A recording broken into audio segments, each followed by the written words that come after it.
Like the flagship Cyberpunk 2077, Edgerunners is backed with phenomenal writing, rather than being a setting-ruled story, where characters serve as just a part of the backdrop. The characters of Edgerunners are all connected to the overarching story of Cyberpunk. In this video, we'll be taking a look at the particulars of each major character in the show, exploring what it is they represent and contribute in this tragic tale. Perhaps it might shine some light on some things that you didn't really think about before, and maybe even inspire you to rewatch the show. Either way, thank you very, very much for watching. I hope you enjoy.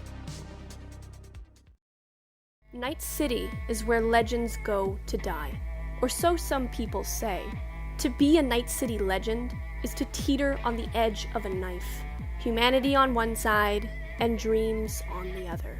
But to many, even an attempt at this perilous life is worth it. In Night City, cheap lives pay expensive costs, from birth till death. Even if death is all that awaits a legend, that's a small price to pay. For just a taste of power, most never get to glimpse of independence in a world of dependence, of feeling like you're more than just garbage on the street. But Edgerunners makes one thing very clear to us in its first 3 minutes. No matter how strong you think you are, there is always someone stronger. The story of David Martinez is a story of frustratingly avoidable tragedy. In 10 episodes, you go through the ringer of love and regret and hope and despair. The story is rich and bittersweet. It makes you want to hold the people you love closer. For me, the story of David Martinez is a very important lesson in just treasuring what you have, because you could lose everything in an instant. It doesn't matter how good your intentions are, as we see with David. Shit just happens.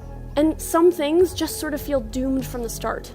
Just as David's life was, the moment that he decided to stop living for himself, to not pursue his own dreams, and instead to simply serve as a vehicle for what he perceived as the wants and desires and dreams of others.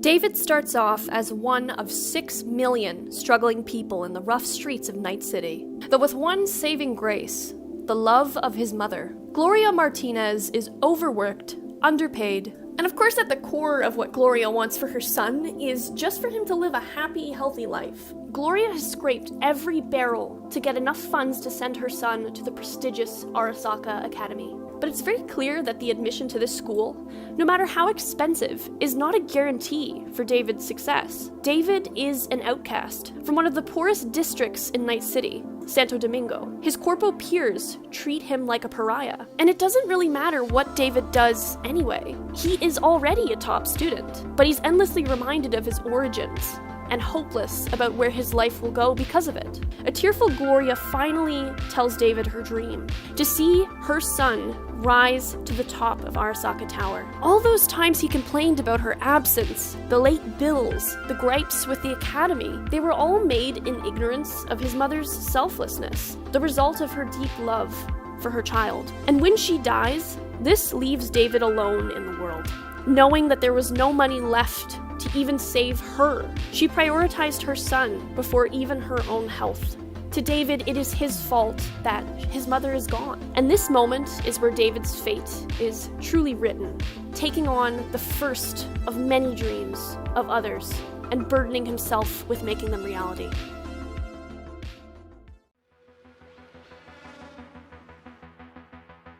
But before David can even mourn his mother, the crushing weight of Night City life bears down upon him. Penniless, destitute, and truly alone for the first time in his life, he recklessly decides to implant himself with the now infamous Sandevistan implant. After taking out his frustrations and riding that high of pummeling his high school bully, David comes back down to earth and realizes that he truly has nothing. Meeting Lucy and Maine's crew is where he finally starts to feel this sense of belonging, something he'd never had in the life that his mother was hoping to build for him. One of the most notable things when David first starts working with the Edgerunners is how he shoves his way through the trauma of his mother's death. David never stops to express it or to fully acknowledge it. To David, young and naive and only 17, being an Edgerunner is all he has to even come close to the life his mother wanted him to live. The most damning advice that David receives during this period is when Maine tells him that he can only truly rely on himself in Night City. He encourages him to chrome up like him, to try and build himself up to be the best. And David hardly needs any convincing. After feeling powerless in the loss of his mother, blaming himself for not being strong enough or fast enough, he would do anything to not feel that kind of helplessness again. But there is one thing that David never loses, even with Maine's discouragement: his habit of putting himself on the line for the people that he cares about.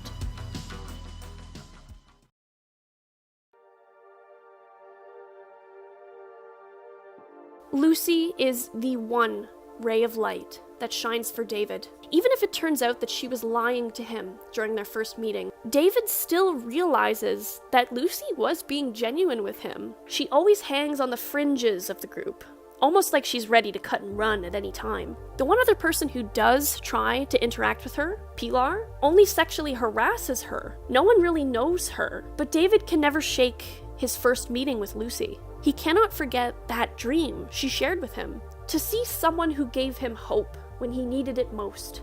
Now living a sad, lonely life is unacceptable to David, and so he promises to fulfill Lucy's dream and take her to the moon. But in lasering in on that promise, David disregards what Lucy truly wants. In getting to know David and how good a person he is, Lucy's dream stops being to get to the moon, when it begins to be about the life she wants with the guy who listened while she simply poured out her heart, something she has never been able to have. Lucy tries to tell him that he cannot live his life for other people, but David, unable to move past his need to fulfill the dreams of those he cares about, cannot see what is right there in front of him.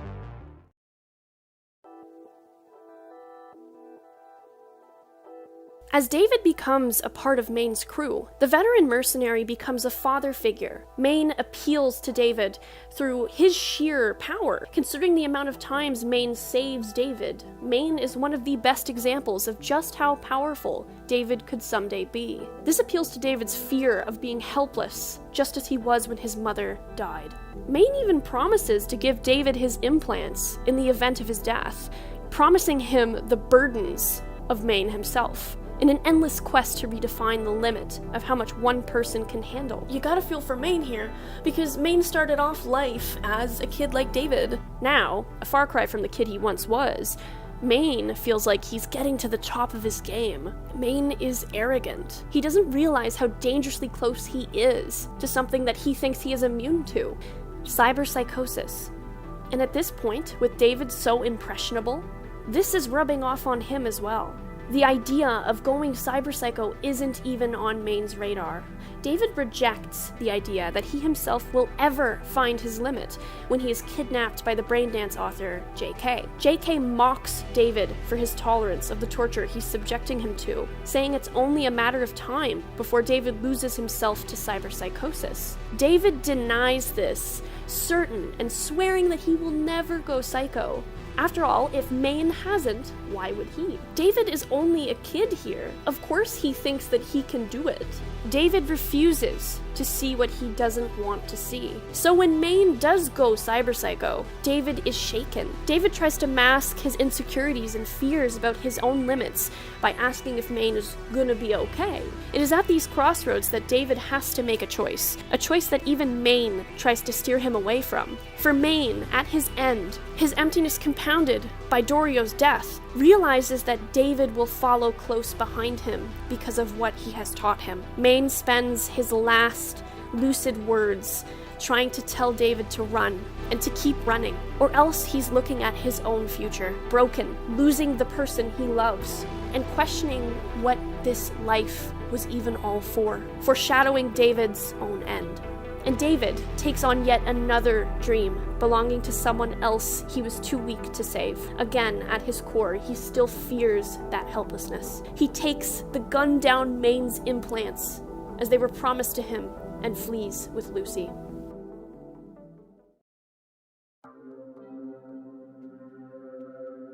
Instead of taking Lucy and running away from Night City, as Maine would have wanted, David has taken the reins of his old crew. Donning Maine's old implants, he is more metal than man, foolishly sold on the idea that he is special. Instead of learning from the mistakes of others, however, David doubles down on his own. JK's words echo back at us, the viewer, but not at David, reminding us that this is how it will inevitably end for our protagonist.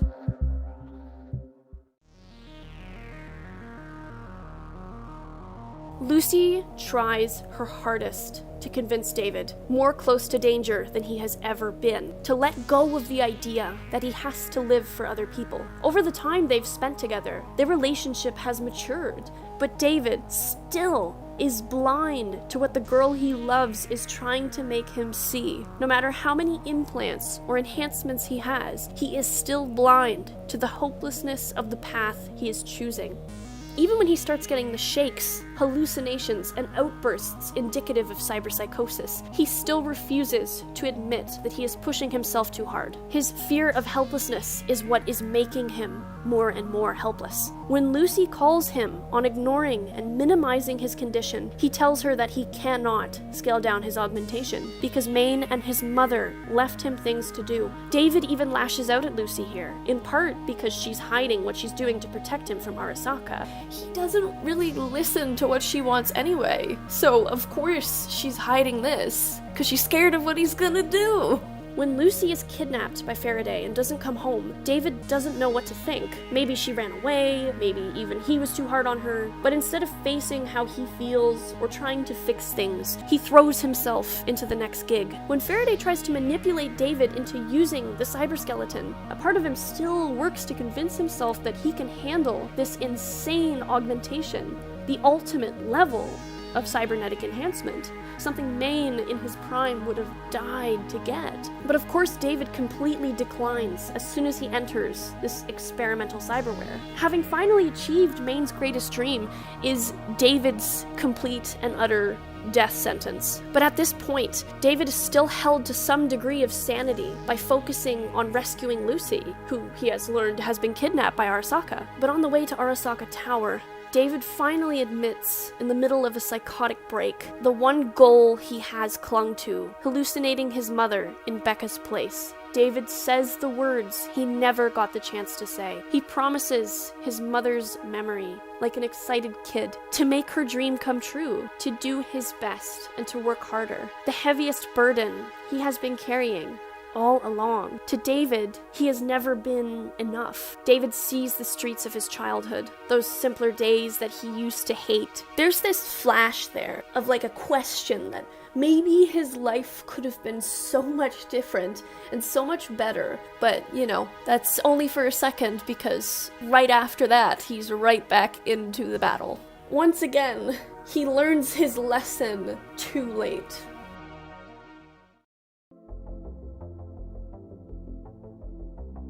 When David gets to Arasaka Tower, finds Lucy, and fights Atom Smasher, David still tries to say that he's special. David is going through the 5 stages here. He's going through denial, he's going through anger, bargaining, depression, and then finally acceptance. But it's just a shame that it had to end the way it did.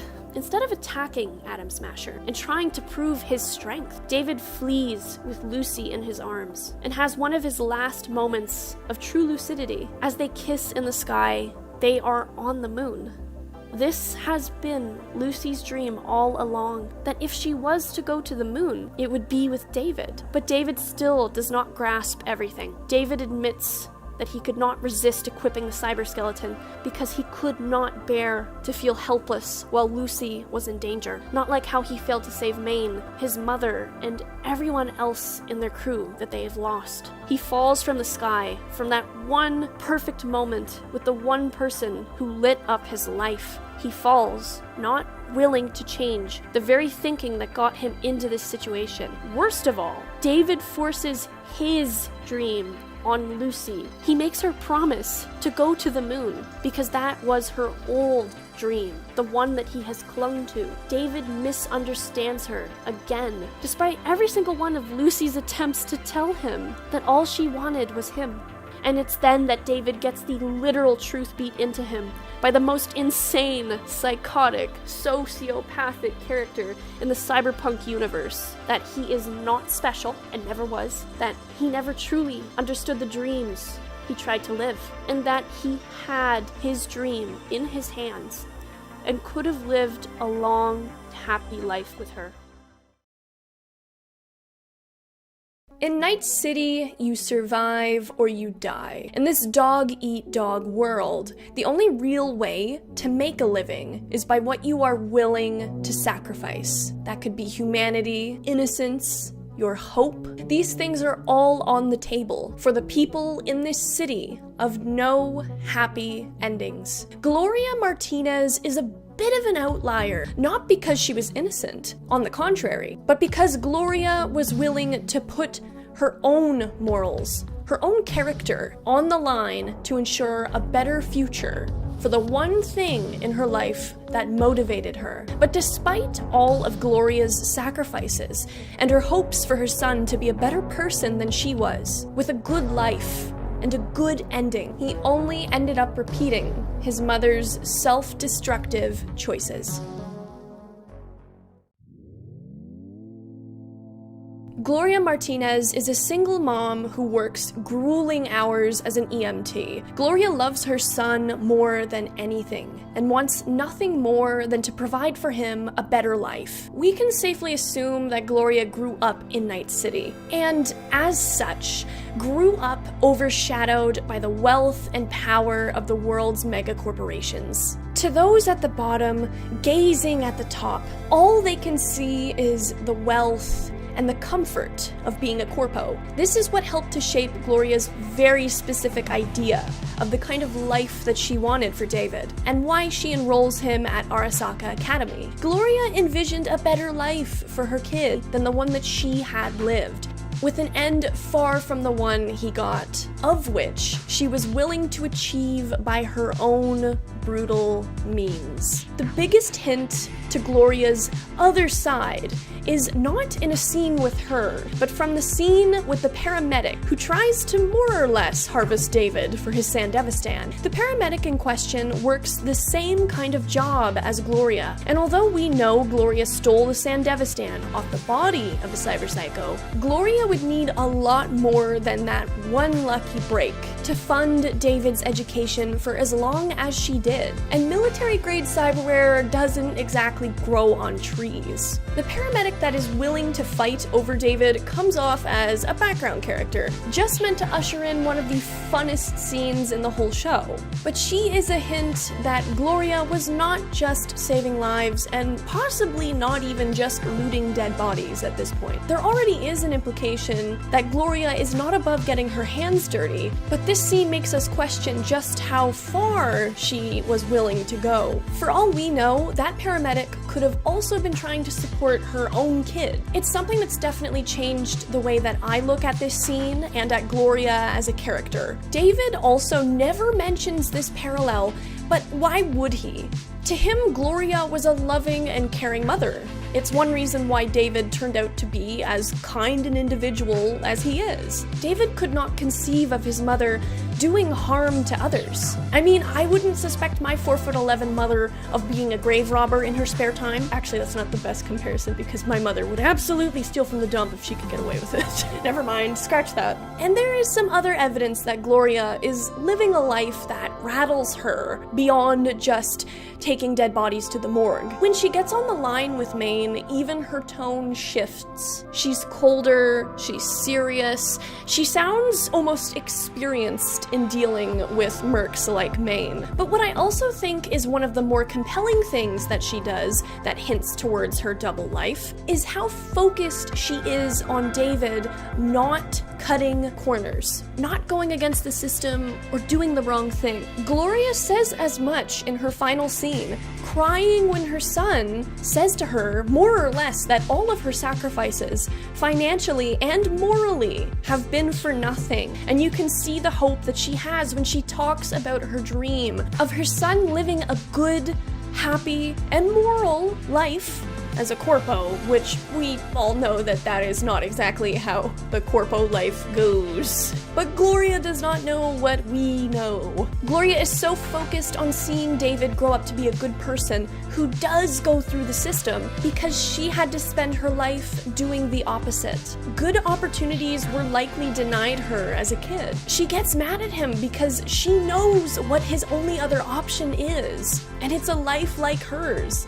And it's just him going through the same cycle that she did. And so Gloria dies, caught in a firefight that she is not even remotely a part of. More specifically, dead in a car crash, of all things. Relatively mundane in Night City, unless V is the one driving that car, or at least my V, because I cannot drive a car in Cyberpunk. Her life was wasted in a way, though she worked towards helping the one person she loved live a better life and die a better death.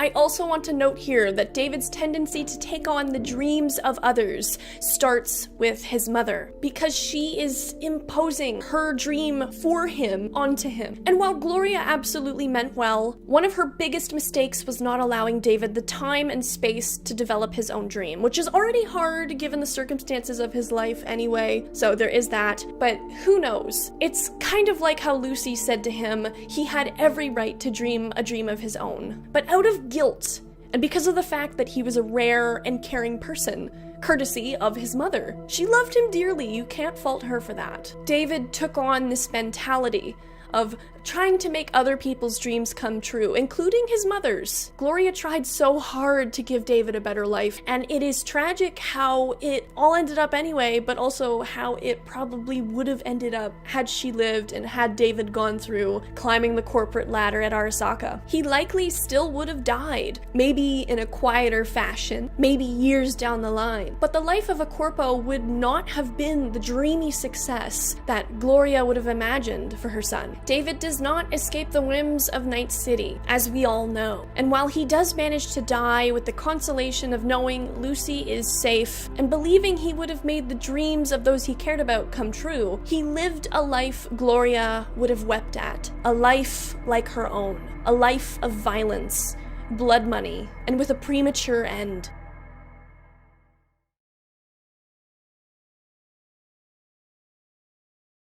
Everybody is running from something. Weakness, the past, reality. Not even a Sandevistan can outpace your fears. Every character in Edgerunners, every character who tried to run, met their demise in their very efforts to escape. Lucy is no exception to this, despite her ultimate survival at the end of the show.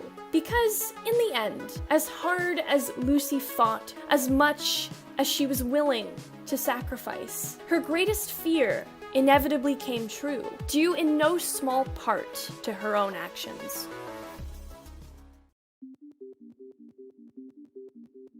Lucy was recruited by Arasaka Corp at a young age, along with a slew of other children. She and her peers were chosen by the company due to their high aptitude scores for net running. They were told grandiose tales of how they would someday serve the world's most powerful mega-corporation. To a bunch of kids who likely came from nothing, this would have put stars in their eyes. They pulled through their training on this sentiment alone, until they were shuttered underground, forced to scour the old net in order to achieve Arasaka's dream of power and wealth. One by one, these kids were picked off, overworked, and tasked beyond reason. After a final escape, only Lucy managed to survive. She ran and kept running until she found herself in Night City, the perfect place to get lost in a sea of misfortunate faces. Lucy carries with her an almost anonymous quality, despite her iconic look, able to fade into the background, for all but David, that is. Lucy, after all these years in captivity and servitude, is finally able to dream her own dream, to go to the moon.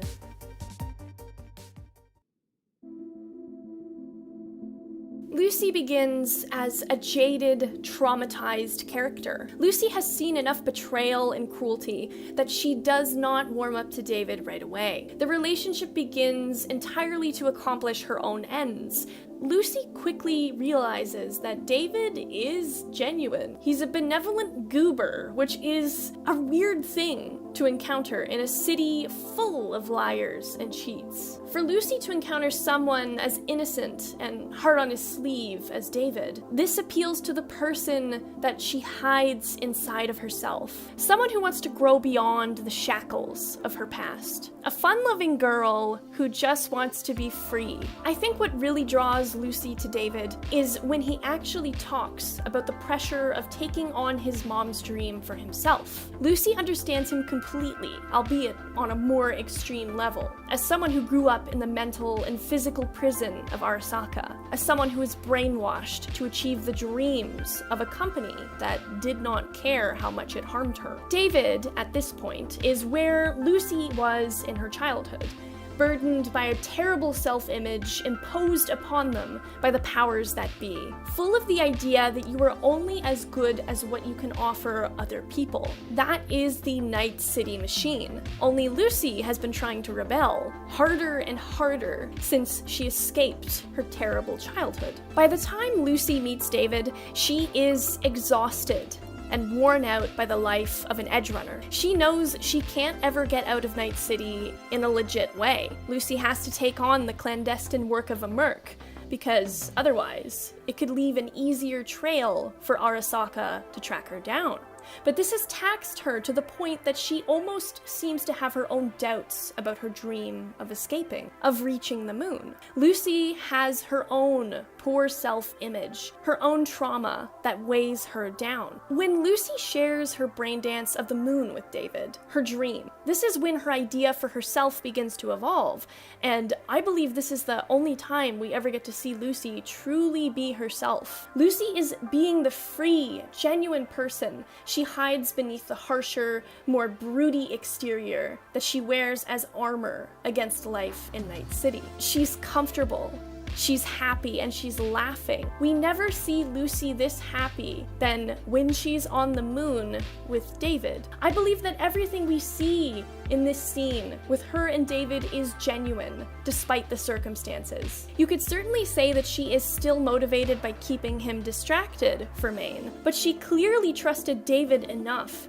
to show him a dream that Maine himself is shocked by when David tells him about it. This is when Lucy, unlike so many other characters in Edgerunners, begins to understand what is actually valuable, what her dream actually means, and what makes life worth living. And this is also when her greatest fear sows its seeds.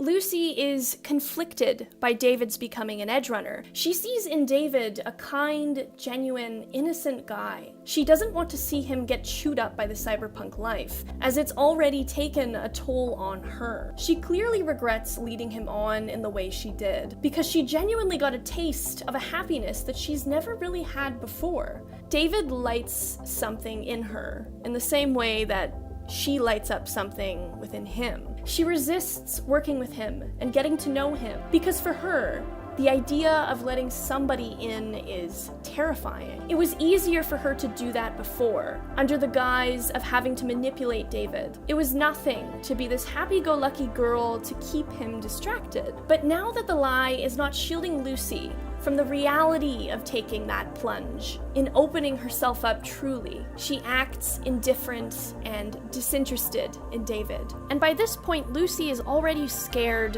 of David's loss, and so she tries to make it a little easier for herself in doing what she can to not get to know him, to make the pain less. After David saves her, nearly getting killed in the process, she cannot ignore the goodness in him that most other cyberpunks lack. She admits to David that while he's a great edgerunner, that the life of an edgerunner tends to end in premature, horrific death. When David tries to peel apart her reasoning for wanting him to stop trying to live this life, when he tries to figure out why she is the way she is, she seizes the back of her head, where her deep dive port is hidden. She does not tell David about her past, but there are hints that this trauma is what holds her back throughout the series. Instead, when David promises her that he will take her to the moon someday, she kisses him. David promises her he won't die on her, a promise he inevitably breaks, and we see them kissing on the moon. Because at this point, Lucy has realized that David, and whatever life she can lead with him, is her dream. Going to the moon is only worth it if David is with her. And note that we never see Lucy as happy as she was with him on the moon in that simulator. Because from this point onward, Lucy begins to be consumed by her new and greatest fear: losing the guy she loves.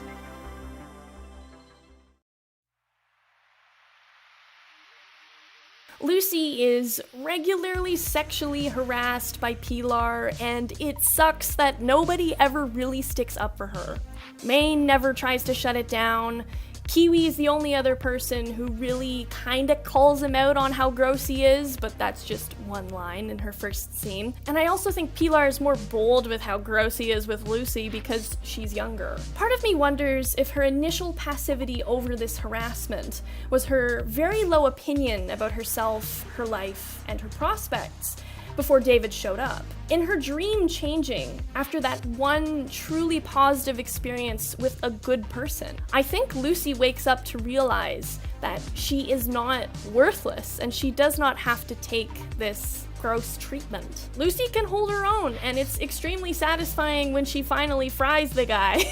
And clearly there was no even remotely positive feelings towards Pilar after his death, because that is when her and David get together. This is definitely more of a speculation point, I just wanted to make it, but I think it's a really good point in just how the kindness of one person can really help to change how someone feels about themselves. Never underestimate the value of basic human kindness. I honestly just think this is more proof of David's kindness and care towards her, lighting up a positive fire inside of Lucy that she did not have before.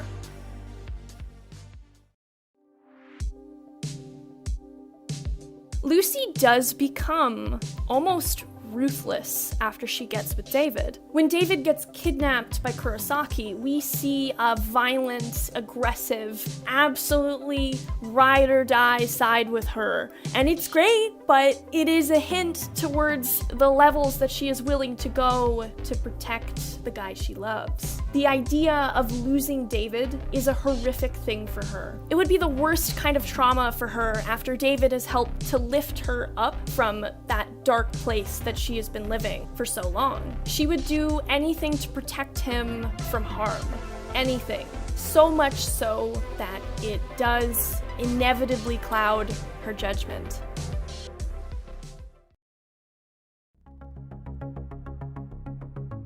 Kiwi is the one who found Lucy in Night City and introduced her to Maine's crew. Kiwi may have been one of the first people Lucy actually sort of opened up to, albeit not much, post running away from Arasaka. Both of them are netrunners, and we can assume Kiwi's seen her fair share of horrible things in her assumably long career as a solo. When Lucy goes to confide and question Kiwi about how David is doing, Kiwi does speak to Lucy in a way that we don't see her ever speak to another character in. Kiwi, down to her haircut, I believe, is a mirror for Lucy. Both netrunners, both mysterious and both broody, almost like how Maine is a mirror for David.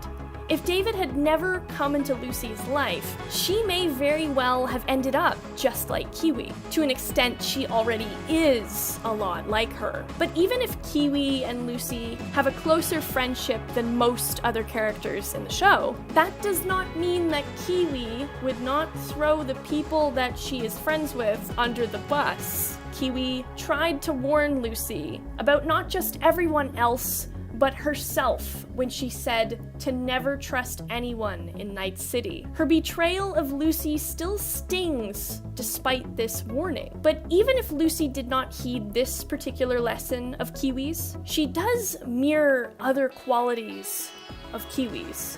Her ruthlessness, her cleverness, her overconfidence, and, as would later eat away at Lucy, her capacity for betrayal.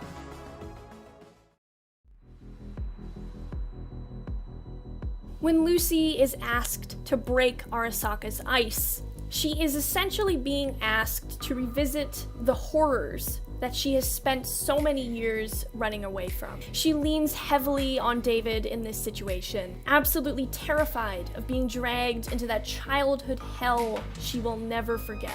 She needs David to tell her she can do this, because David, as the only person who puts her own feelings ahead of money, is the only person whose opinion she would put above her own. When David tells her that he believes in her, she feels ready to revisit her pain, perhaps to even confront it and try to put it behind her.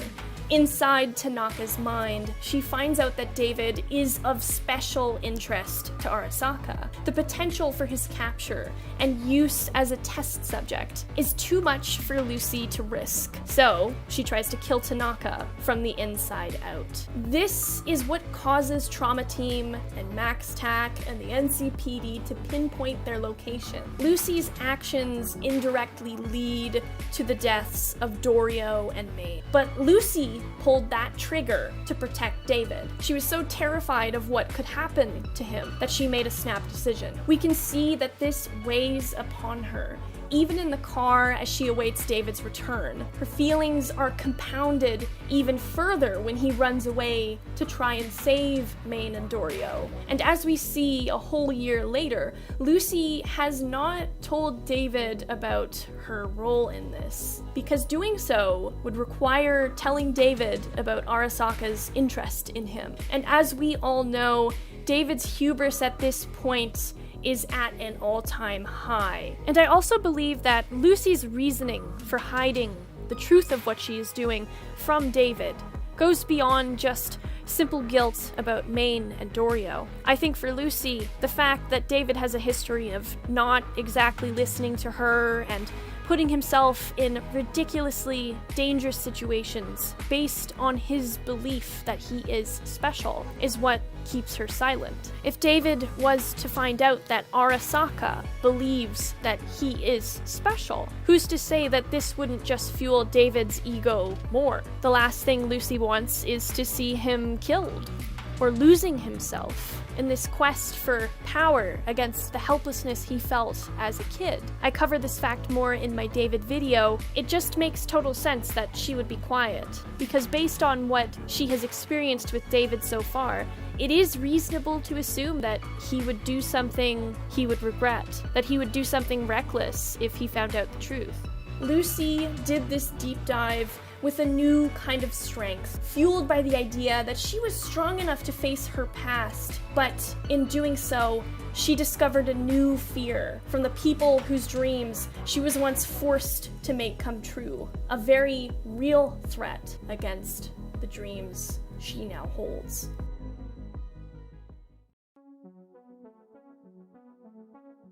When we finally see Lucy a year after Maine and Dorio's death, there is something reminiscent of her first meeting with David. She's almost kind of playing David once again with the way she's acting, only this time to hide what she has been working on since that day in Tanaka's brain. Not only that, but to almost lie to herself, to help allow herself some happy moments with the guy she is fighting so hard to protect. The only thing that Lucy reveals to David in this period is the truth of her own past. And again, Lucy expresses her deep fear of losing David.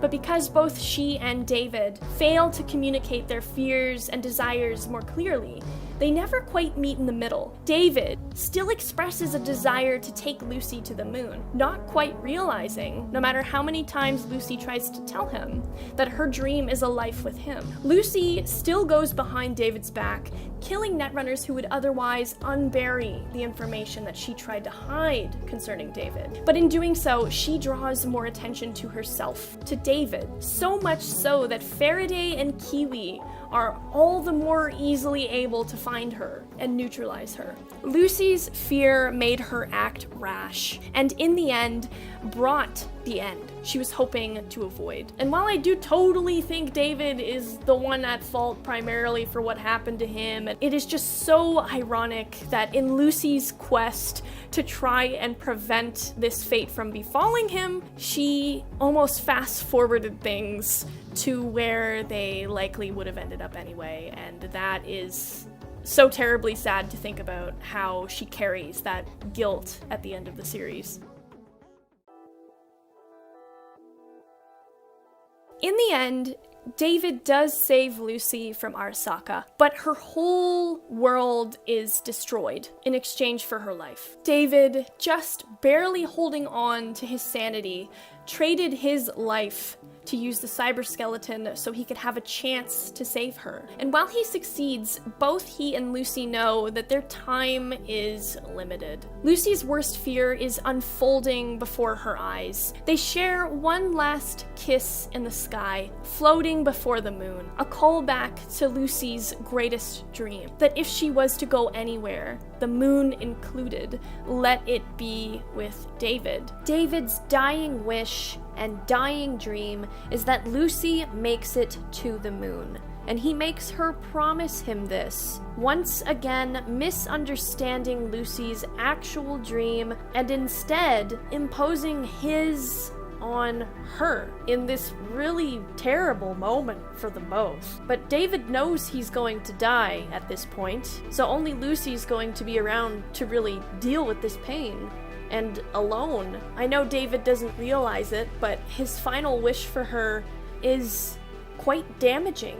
After David's death and Lucy's escape, she does make good on her promise, and she does make it to the moon, only to see those old memories of the David she fell in love with. Days before the whole mess with Arasaka. Days when things were new. Days that helped to pick her up from her own terrible past and show her a ray of hope for the future. In a roundabout way, Lucy was the only one who ever really figured out what really did matter in life, and she was forced to watch the people around her, the people she cared about, never understand that same truth. Not to get corny, but when it comes to rainbows like Lucy's color palette, they depend on how light hits water to truly shine, to be beautiful and to be seen by the human eye. If Lucy was the mist, then David was the light. Without him there with her at the end, there is this feeling of emptiness, of despair. And while I like to think that Lucy would continue on and find a way to be happy eventually, she will not forget David and the trauma of losing him the way that she did. She would carry him like the memory of joy and happiness, the first in her life that he brought her.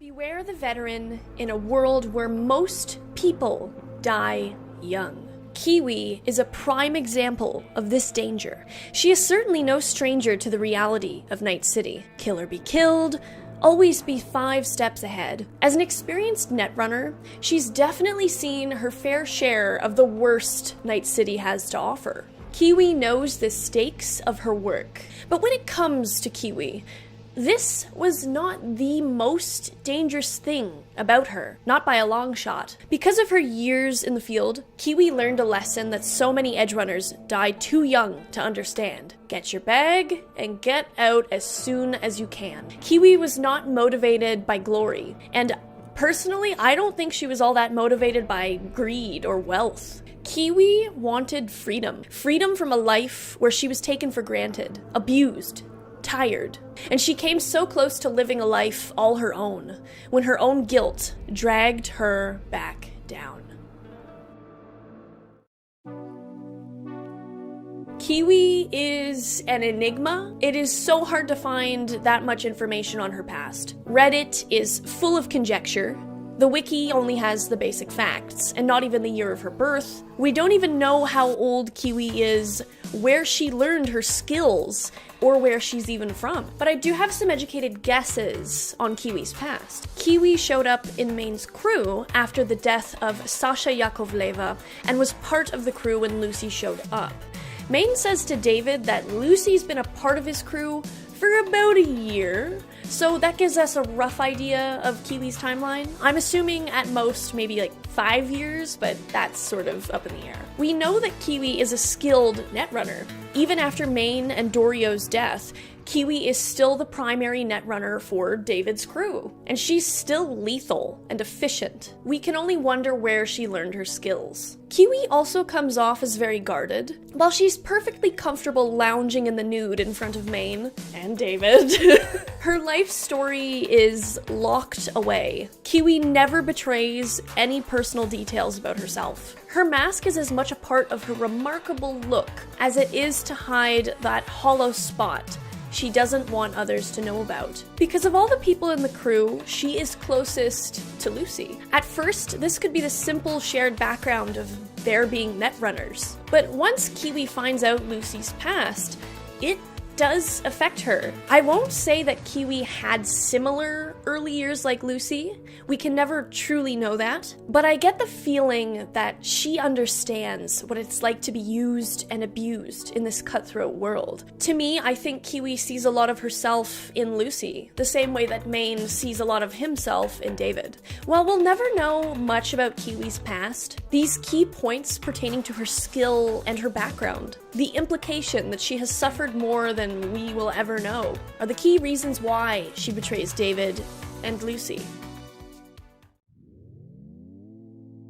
Kiwi does try to get out of Night City, and she's willing to betray Lucy and David to do it. But why? And more importantly, why does she have that change of heart at the end? I think it goes beyond just wanting simple revenge on Faraday. We gather Kiwi knew Faraday just by how familiar they seem to be with one another. She doesn't entirely trust him either. But the promise of money is too tempting for her. Kiwi isn't thinking about a big apartment or on the surface riches.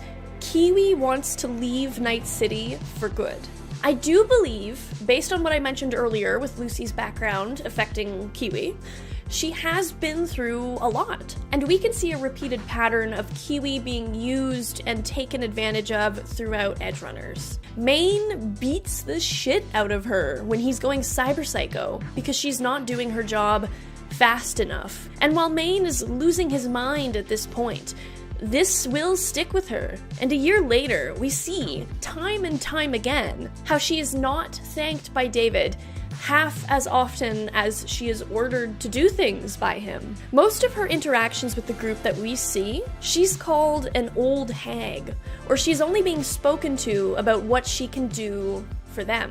Falco being the exception. This treatment of netrunners as mere tools is a pattern in Cyberpunk, and it's sad. And when Faraday approaches her to work for him, you can see the obvious hesitation in her eyes. It's only an assumption at this point, but based on the pattern of Kiwi's life, it is probable that Faraday did screw her over in the past, but she accepts his job because Faraday offers her what he knows Kiwi will go for, the resources to leave her past behind. But if there is obviously little trust between her and Faraday, why does Kiwi go back to him in the end? A part of me believes that this is due to Kiwi's habit of trusting the wrong people a little too much. I believe that Kiwi goes back to Faraday out of whatever old obligation she may still feel she has towards him, just based on what Faraday says about we owe it to ourselves to meet up again. Kiwi is taken advantage of for the last time, and this ends with her sad death. But why does Kiwi attempt to make things right with David, Lucy, and the crew? As I do believe that Kiwi sees herself in Lucy, and that she remembers the lessons that she has taught Lucy in the past. Kiwi does feel regret. She realizes the mistakes she has made. I believe she makes this last attempt to help her old friends in order to make sure that Lucy does not suffer based on her misguided decisions. But Kiwi isn't heartless, or as cold as some people mistake her to be. She does feel guilty, and she does recognize that what she is doing is selfish. She understands that she is betraying her friends. She dies surrounded by garbage, so close to leaving it all behind. Kiwi does call Falco and the others to try and give them the upper hand in the coming battle at Arasaka Tower. At the very least, Kiwi hopes that David can save Lucy from the same fate by being used and exploited for her net running abilities for the rest of her life. Ironically, Kiwi is one of the few characters, aside from Lucy, who actively tries to leave Night City for good. And I don't think it's a coincidence that both runners want to leave. This is another reason why I think Kiwi has been through a similar sort of ringer to Lucy. Both recognize how horrible a place Night City is. Even in 2077, endings that involve leaving Night City are endings that imply freedom.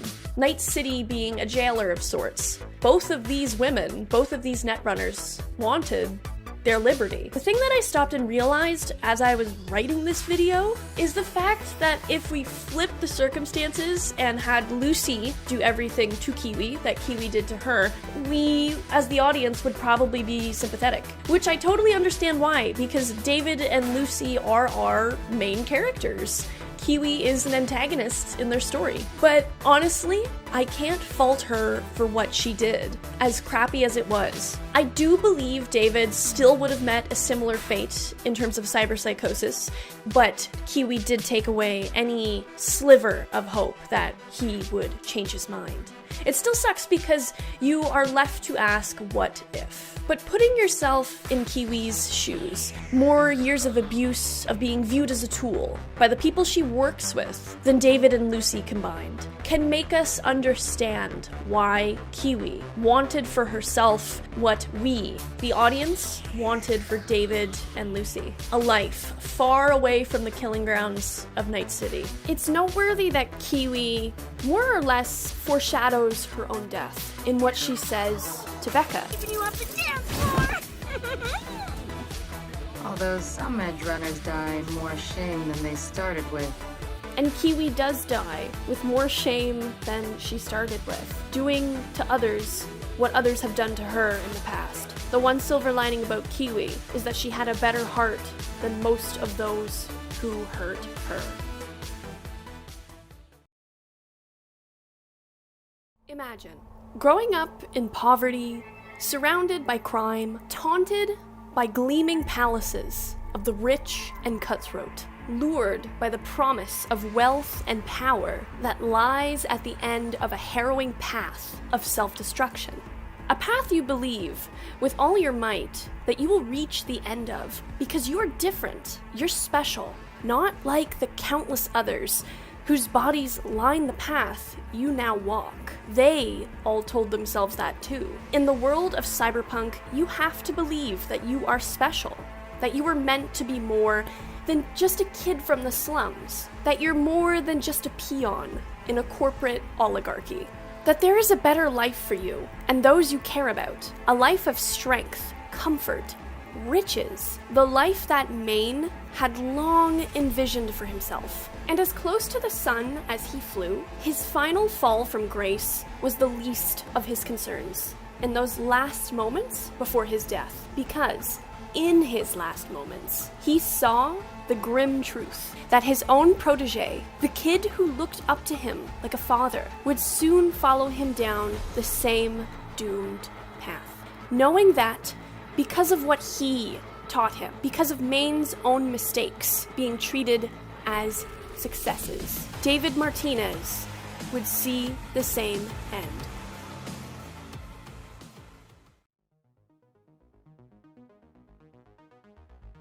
Maine is my favorite character in Edgerunners, as his story is arguably the most tragic in the whole show. Because, at least to me, Maine is David. There are so many parallels between the two, both in personality and their origins. But Maine serves as a mirror, a warning to our young protagonist, a warning that comes too late. As the viewer, we see Maine through the eyes of David. From the get-go, we see him as tough, badass, capable, and an arrogance that is easily mistaken as confidence, at least by someone as young as David. And it makes him seem unstoppable. For a kid like David, this is the role model he needs. This is an image of the man that he wants to be: powerful, loyal, and far from helpless. And for a time, we, the viewer, see him through that lens as well, until it cracks, crumbles away, and reveals the misguided kid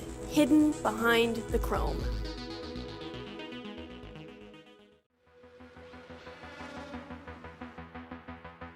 Maine grew up in Night City, and although we don't know what district, we can gather that his youth was very similar to David's. Impoverished and from the roughest streets of the city, Maine was a far cry from the tank of a man he built himself into. When we see Maine in the intro of episode 6, we see a scrawny, Gannic kid struggling to push himself to his furthest boundaries, with a look of hopeless exasperation of the dreams that he so wants to make a reality in his eyes. His whole life, Maine has been, quite literally, living on the edge. Maine was, according to the Cyberpunk wiki, in the military at one point in his life. And while I can't dig up very much info on this specifically, the decision fits Maine like a glove. For a poor kid in Night City, this would be one of the fastest tracks to security, to cybernetic enhancements, and to training that could make him stronger. Anything to relieve the helplessness, the lack of control that so many people in Night City struggle with each day.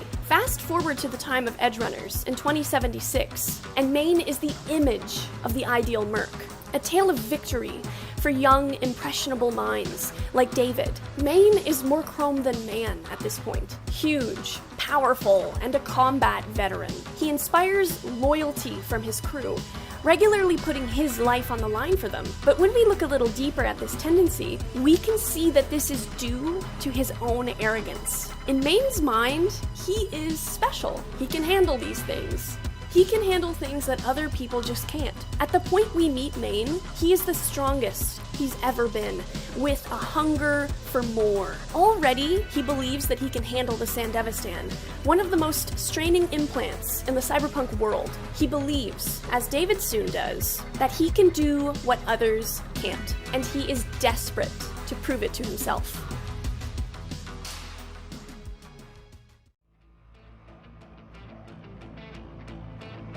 Maine's first meeting with David is tense.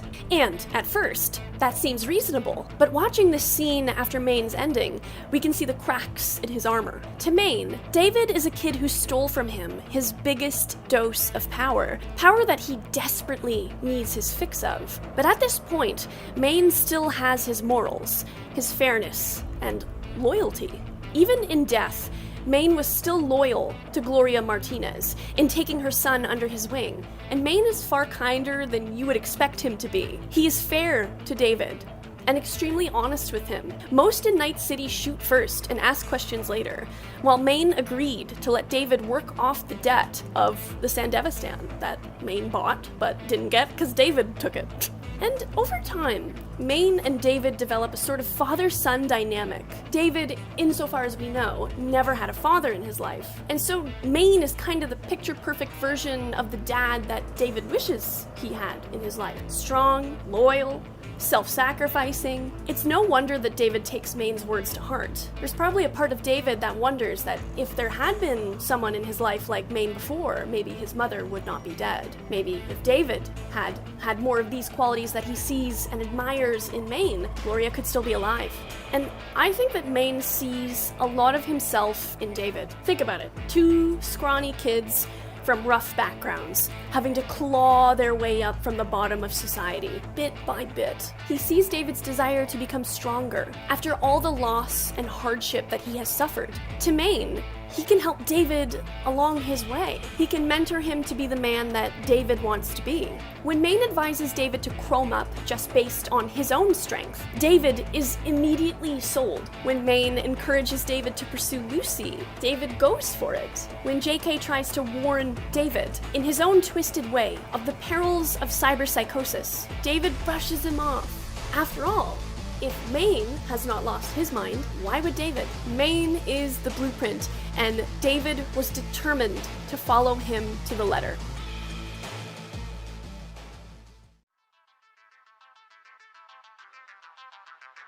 Dorio is Maine's girlfriend, and an extremely capable merc in her own right. She serves as an anchor of sorts for the crew, and for Maine especially. Maine listens to her and takes her counsel seriously, because at his core, he is a good man who appreciates her wisdom and thoughtful nature. Throughout Edgerunners, we see that Maine is tempered by Dorio. She is the one who kicks him into the van when dealing with Kurosaki, as he insists he's fine. Well, obviously not fine. Dorio is the one who encouraged patience and understanding towards David, while Maine was chewing him out for using the Sandevistan that had, initially, been meant for him. And Dorio was the one who cared for Maine when every other one of his allies was retreating. For good reason, but Dorio, up until the end, tried to convince Maine to tone down his implants for his own sake. Dorio is killed while trying to administer medication to keep Maine sane. He loses his anchor, his best friend, and at that point, his course is lost. Because Maine, despite loving Dorio, always wanted more from himself. His greed for strength and power, to avoid that old feeling of helplessness, supersedes the importance of the woman he loved. Realizing what he did was the moment that he saw that the path he had chosen would always have led to where he now was, and where it would lead David to.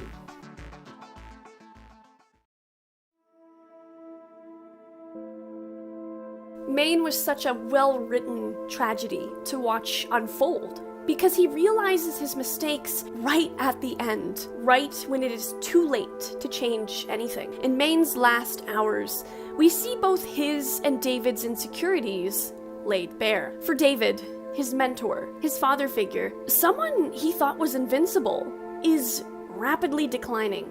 After his encounter with Kurosaki, Maine's strength and sanity was one of his greatest comforts. Now, to see Maine falling victim to cyberpsychosis, to his own hubris, the path of David's life, of what he thought he wanted, is now flashing before his eyes. We even see, when David is talking with Tanaka, a shadow looming above David, a shadow that looks eerily similar to Maine's.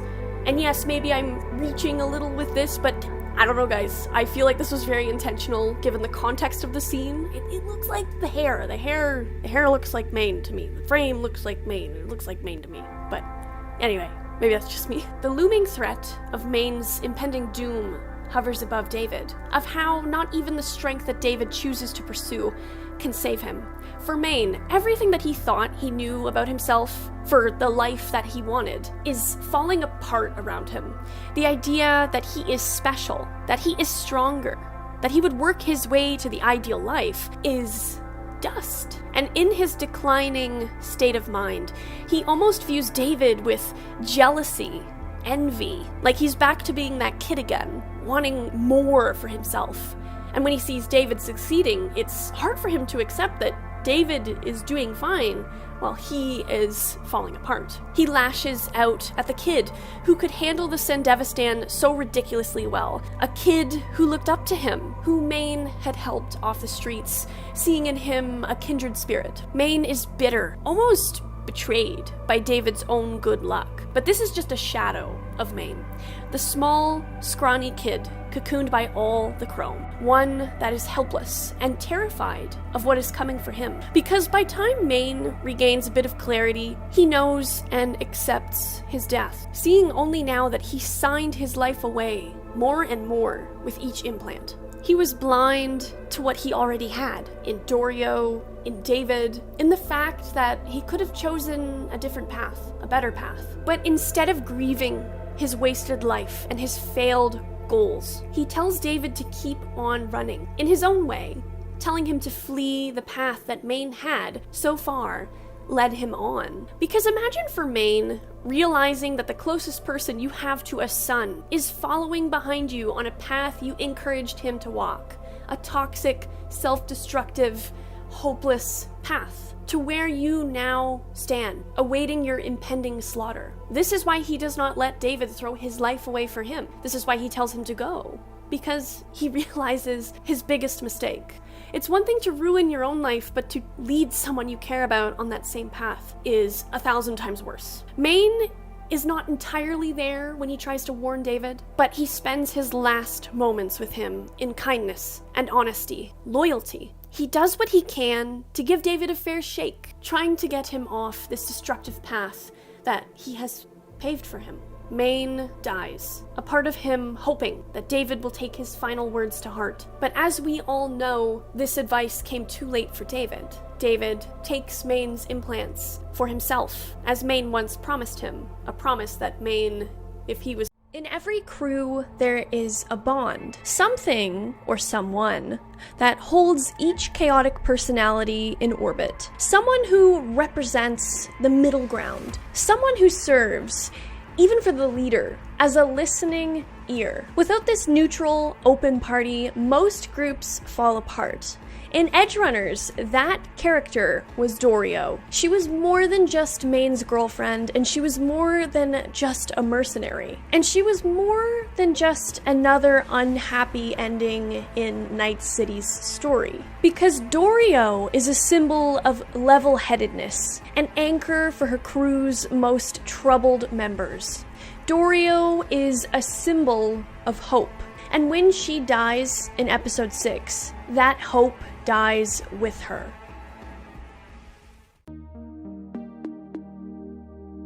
We know next to nothing about Dorio's past, but it is safe to assume that she is one of the longest running members of Maine's crew. Dorio is the heart and soul of this messed up, chaotic family of mercs. She is always one of the first people to check if someone's alright, and she's the one who urges patience in a line of work where the hasty die like Julio.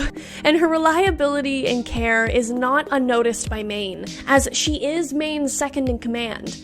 We see her go to bat numerous times, even when Maine is not out with an injury, taking charge as she sees fit. Regardless of her past, Dorio demonstrates a very rare kind of caring, something that elevates Maine's crew above the rest. One of the key things to recognize about Dorio is that she has no rivals in her crew. Dorio is that one character who can communicate openly and freely with any other character in the group, and vice versa as well. And this sense of openness is what has helped knit their crew together in the time before David's joining. This goes hand in hand with Maine's philosophy of everybody getting a fair shake. Because while Maine represents the financial side of that philosophy, Dorio represents the personal side of that maxim. She gets involved with David's training and goes without a second thought to rescue him when he's kidnapped by Kurosaki. With Lucy, when she's injured, Dorio is one of the only other characters to express any concern for her. She even sort of jokes with Pilar, which we never see anybody else in the series doing. And she lashes out at Maine, her boyfriend, for nearly killing Kiwi. Maine is not exempt from her wrath. Dorio exemplifies the family feel of the group, that warmth that cools drastically after David's takeover.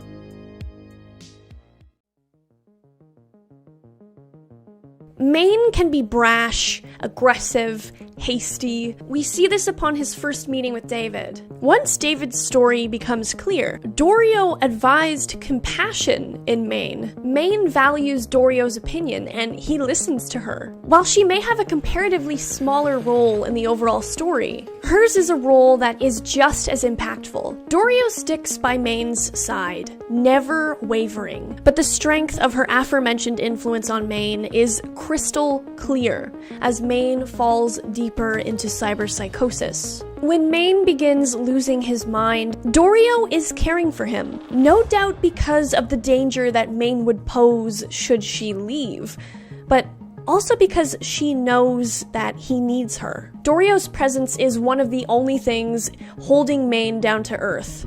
When Maine snaps and nearly kills Kiwi, she still stays with him, all while taking the reins of the operation. Dorio is harsh on Lucy when she asks her to take over for Kiwi, and demanding in a way that does not fit her character at first glance. But it makes total sense. The biggest job of their careers is hanging in the balance, the threat of being discovered, should the jammer on Tanaka ever go out, the even larger stressor of Maine's mental break. All these things combine into a messy powder keg. Dorio is handling a lot in this moment, and again it just makes me think of a mom. While her own boyfriend is losing his mind, which has to be an emotionally horrible thing for Dorio to have to deal with, she stands in as a physical shield from him for others. Dorio goes to him when they are found out by Trauma Team, and she sticks with him while they try to escape. In between volleys of bullets, Dorio injects Maine with meds that are intended to preserve his already dwindling sanity, even as he begins to shoot at her, mistaking her for the enemy. During her final attempt to dose Maine, as he's shooting at anything that moves, Dorio gets distracted.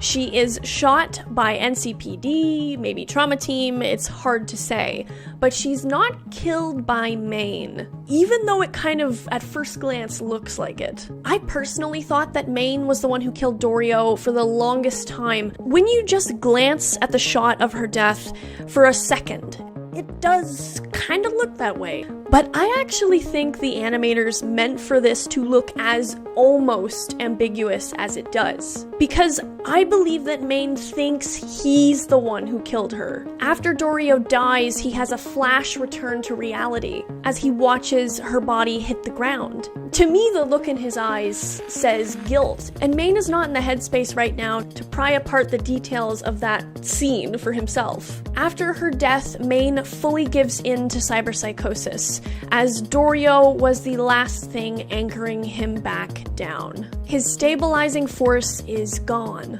Dorio and Maine ultimately serve to foreshadow the fate of Lucy and David. Dorio, in the same way that Lucy would nearly do for David, gave her life in an attempt to save the man she loved. While it was bullets that ended her life, the events leading up to her death were exacerbated by Maine's actions, in a way that mirrors how David's actions lead to Lucy's capture. Both Dorio and Lucy loved their respective partners, and both went to ridiculous extents to prevent the inevitable future that awaited them. Although David did improve on one major thing with his own ending, even if all that led to was a different kind of sad ending.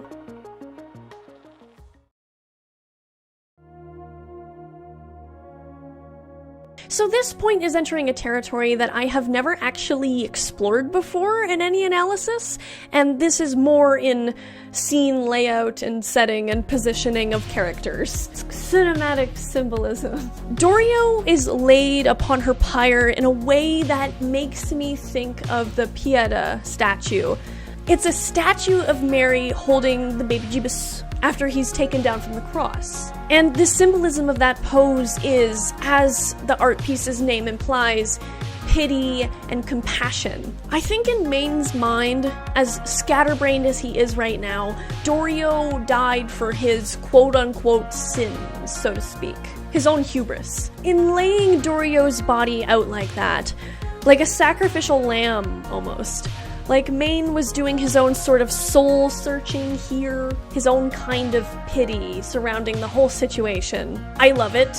I could just be reading too much into it, but I can't not think of that. This whole scene anyway is arguably one of the best in the whole show, especially with this image of Dorio on that pyre. This coming fire meant to burn away the last trace of the glue that held everything together.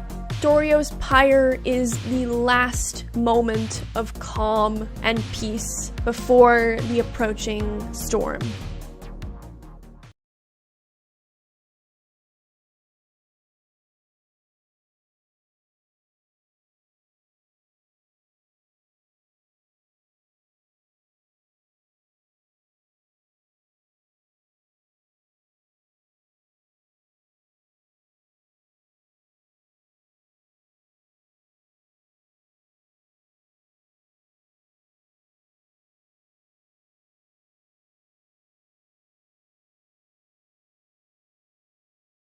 Night City has a way of molding people, forming a person into, simultaneously, the best and worst version of themselves. Extreme strength goes hand in hand with self-destructive ambition. Even a sharp mind can meet in the middle with naivete, and repeat victories often lead to fatal assumptions. Pilar, though a short-lived character in Edgerunners, demonstrated this with each scene, and how his growing successes and ability led him off the edge and into the abyss, just like countless others before him, and still many to follow.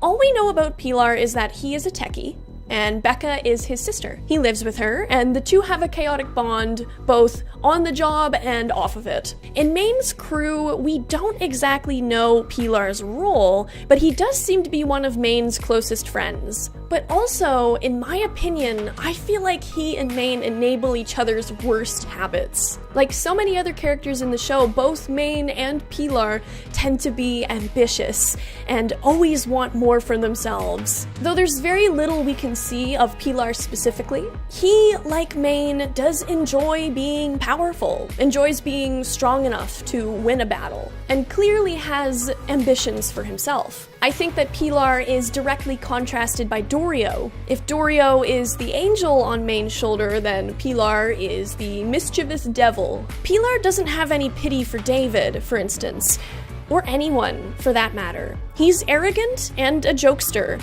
and because of it, he's also one of the happiest characters in the show. To be happy in Night City is to not be a saint or somebody that people would love. To find happiness in a place like Night City, you do have to be a bit crazy, and definitely a bit of an ass. There was a comment on one of my videos that I read the other day, and it was that Adam Smasher is the happiest guy in Night City, and yeah.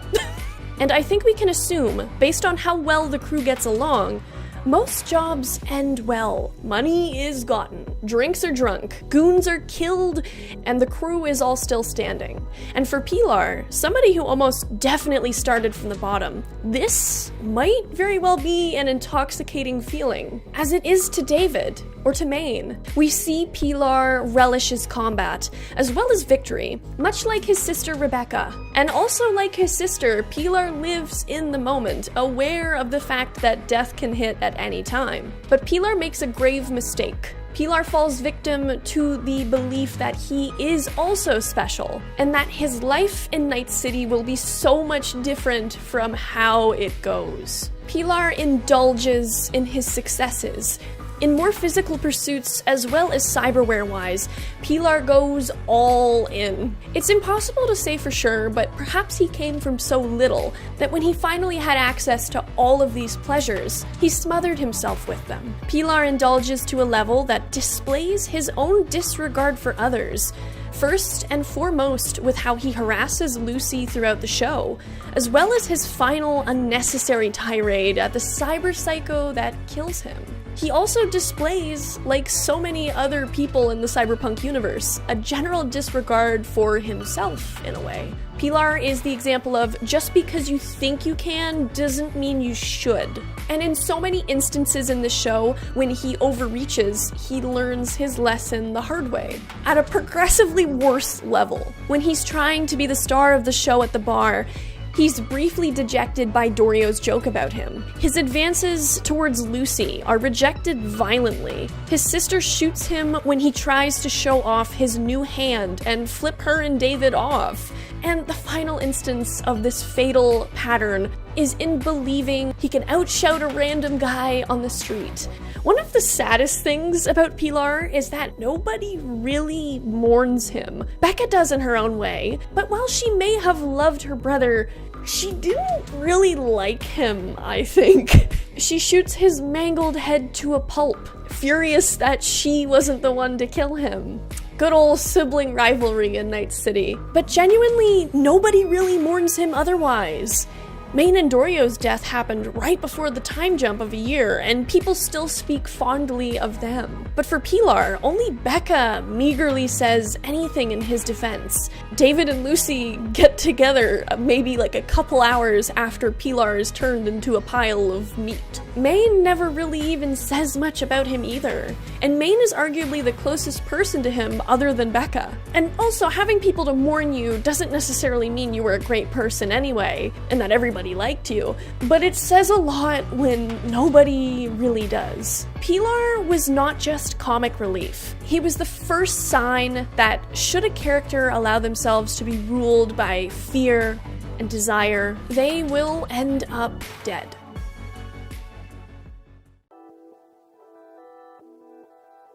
Pilar is a victim of Night City's endless epidemic of self-hatred. The prevalence of that kind of theme in Cyberpunk is a discussion for another video that I would love to tackle someday. This does not excuse Pilar's actions, but it does help to explain them. Some characters who come off as arrogant or goofy are often the most sensitive kind of people. In many cases, not all the time though, there are exceptions, underneath that layer of bravado is insecurity. To compensate, they lean hard into the things that they think will make others think higher of them, that they think will fix their own negative self-image. But it never does. In chasing fleeting moments of pleasure, Pilar ran further from the truth that might have saved his life. We see this in characters like Tyrion Lannister in the Song of Ice and Fire books. In chasing fleeting moments of pleasure and instant gratification, Pilar ran further from the truth that could have saved his life. That his true strength did not come from his arms. It didn't come from the potential desires or words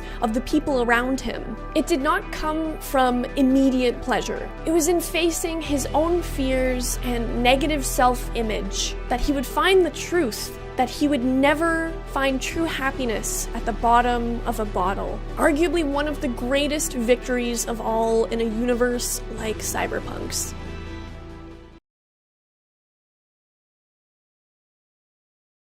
Becca from Edgerunners is hailed as best girl. Oh, David, my man, what's going on? The one David should have been with. The one person who should have survived Edgerunners. But I happen to disagree with all of these points. Becca was not best girl, and she should not have been with David. And I think it was unavoidable that she not make it to the end. And I am glad that they didn't pull any punches. But hold your horses, because this isn't the video you think it is. This is a video about how Becca was the girl who deserved the best. How Becca deserved better than David, and how her ending simply proves how amazing a character she was.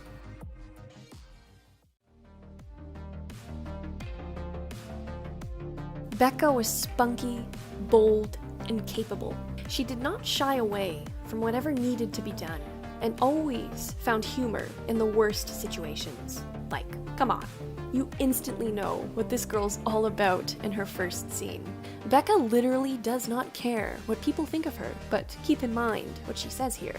Make it up to you next time, Kay. Oh, you bitch! Why are you yelling at me? I'm sensitive, you know. This isn't entirely a joke, and is actually kinda true, but only towards the people she actually cares about. She knows that to survive in Night City, she has to choose her emotional battles wisely. I think it's easy to mistake Becca's bombastic personality for impulsiveness, when I actually think she's a very intentional person.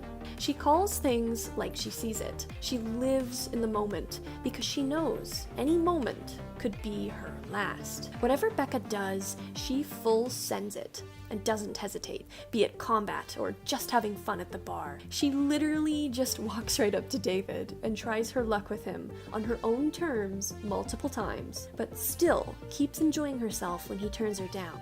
Well, most of the time. She relishes in combat, which is probably what keeps her alive for so many years in an otherwise fatal profession.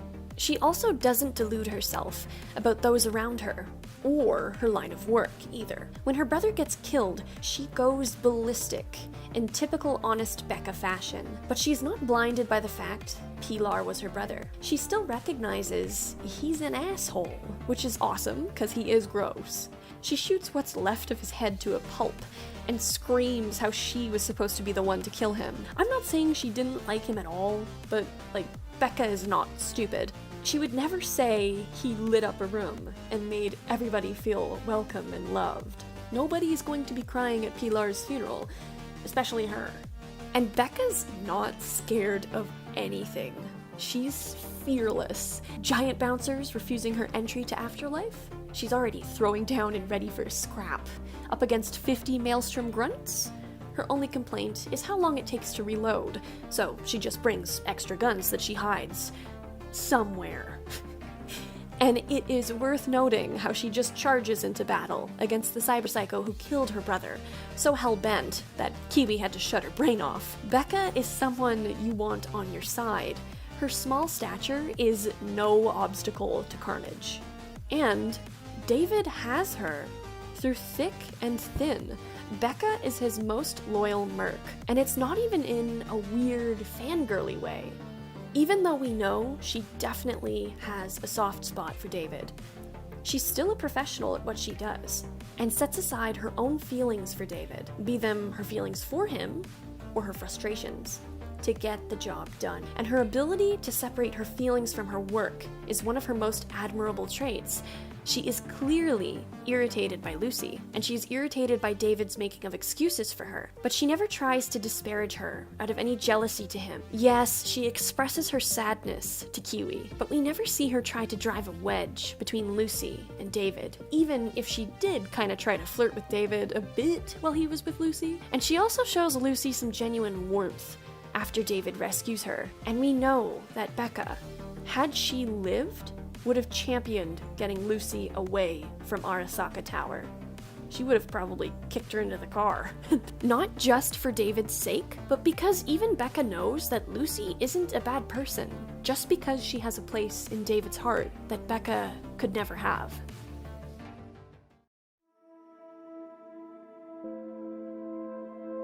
Becca's death brings everything about her to a peak. She does not hesitate in aiming and firing at Adam Smasher, screaming at him in the way that is oh so seared into our heads. No, no rest at all. Glad you're back safe.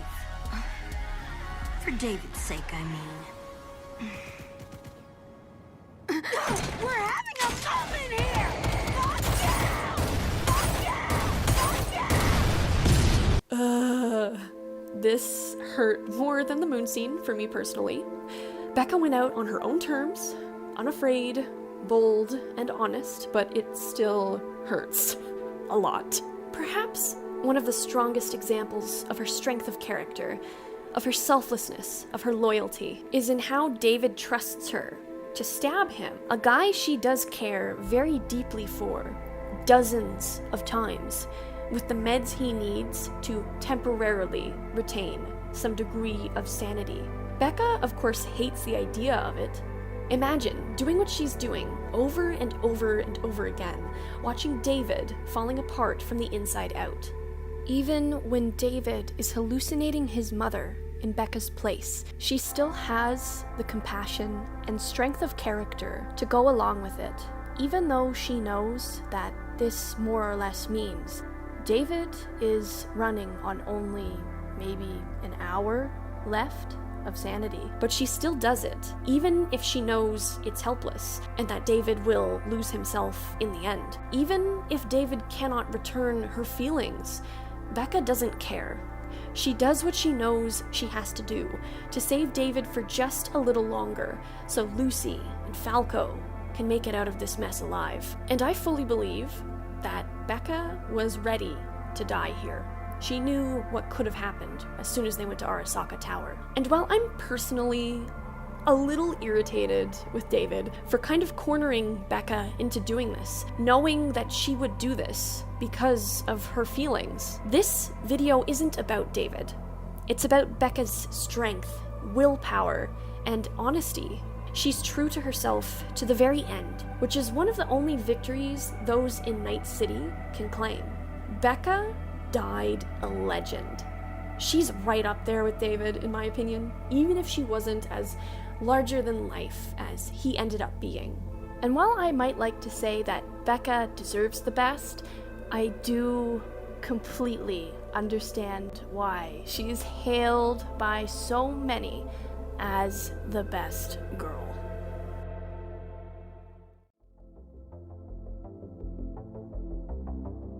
Becca is not best girl, and she is not the girl David should have chosen, because Becca was the girl who deserved the best, and she went out like the beast of Night City that all Edgerunners hope they can someday be.